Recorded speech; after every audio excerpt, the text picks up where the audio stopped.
आणि यानंतर एक महत्त्वाची बातमी हाती येते। प्रशांत कोरटकरला कोल्हापूर सत्र न्यायालयानं दिलासा दिलेला आहे। प्रत्यक्ष उपस्थित राहण्याची आवश्यकता नसल्याचं कोर्टानं स्पष्ट केलेलं आहे।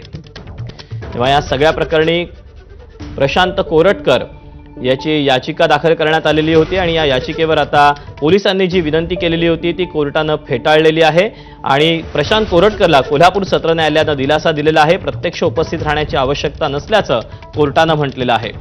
छत्रपती शिवरायांचा अवमान करणं त्यासोबतच इतिहास अभ्यासक इंद्रजित सावंत यांना धमकी दिल्याप्रकरणी सध्या प्रशांत कोरटकर याच्यावर कोर्टामध्ये याचिका दाखल करण्यात आलेली आहे आणि या सगळ्याबाबत कोर्टामध्ये प्रत्यक्ष उपस्थित राहण्याची त्याला आवश्यकता नसल्याचं कोर्टानं म्हटलेलं आहे।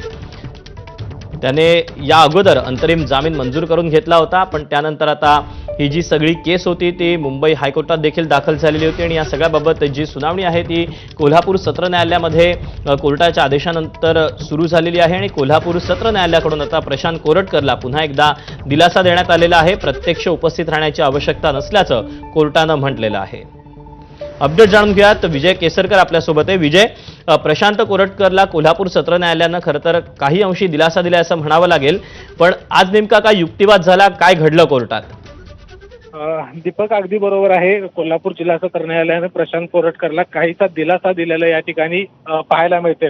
कारण कोल्हापूर पोलिसांनी विनंती केली होती की सुनावणीच्या वेळी प्रशांत कोरटकरला प्रत्यक्ष उपस्थित राहण्यासंदर्भातल्या सूचना द्या, मात्र ते जे म्हणणं मानलं होतं पोलिसांचं ते कोर्टानं फेटाळून लावलेलं आहे। प्रत्यक्ष उपस्थित राहण्याची गरज नाही असं कोर्टानं म्हटलेलं आहे।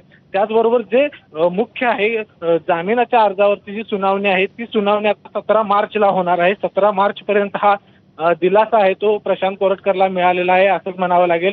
कारण एकीकडे त्या जामिनावरती 17 मार्चला सुनावणी होणार आहे, पण दुसरीकडे प्रत्यक्ष उपस्थित राहण्याची गरज नाही असं देखील कोर्टानं म्हटलंय। म्हणजे कोल्हापूर पोलिसांनी काल ज्यावेळी युक्तिवाद केला होता त्यावेळी असं म्हटलं होतं की जे काही डेटा इरेज केलेला आहे, डिलीट केलेला आहे, तो डेटा परत मिळवण्यासाठी प्रशांत कोरटकर हा आवश्यक आहे, त्याची उपस्थिती ही खूप महत्त्वाची आहे। मात्र कोर्टानं ते म्हणणं आहे ते फेटाळून लावलेलं आहे। कारण त्याच वेळी सौरभ घाग जे आरोपीचे वकील होते त्यांनी असं म्हटलं की त्यांच्या जीवाला धोका उद्भवू शकतो, कायदा व सुव्यवस्थेचा प्रश्न निर्माण